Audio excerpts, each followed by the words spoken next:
lidt derfra og har ingen mulighed for på nogen måde at komme nær til Jesus. Og det vil han også gerne, for han har også hørt rygtet om Jesus. Heldigvis har han gode venner omkring sig, som løfter ham. 4 mænd, der løfter den lamme på borgen hen til Jesus.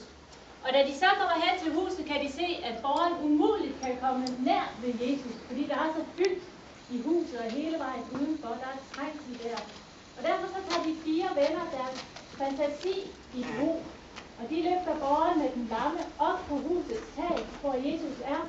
Og så drager de hul i huset, i taget, og sænker den lamme ned på borgen, og han lander lige foran Jesus. Og der siger Jesus så, vi hører i evangeliet, der står, Jesus så deres tro, og siger til den lamme, dine synder tilgives dig, og derefter rejs dig, tag din borger og gå. Jesus så deres tro, lyder det. Så vanligvis forestiller vi os, at tro er et tankesæt, ganske usynligt, som vi bærer med os. Men tro, får vi fortalt, er faktisk noget, der kan ses.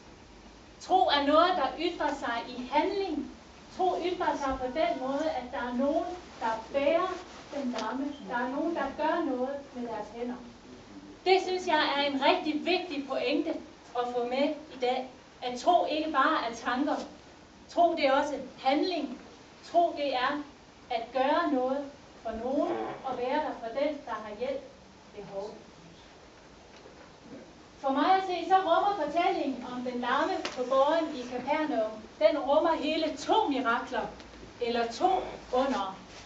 Det første mirakel, det ligger lige for, nemlig jo det, at Jesus helbreder manden. Det andet mirakel er for mig at se faktisk det allerstørste mirakel. For det er, at manden, der er lam, han er, kunne man måske også sige, handlingslammet. I hvert fald er han hjælpeløs. Han er dybt afhængig af, at der er nogen, der vil hjælpe ham. Den mand, han får hjælp. Han bæres, han holdes oppe af sine medmennesker.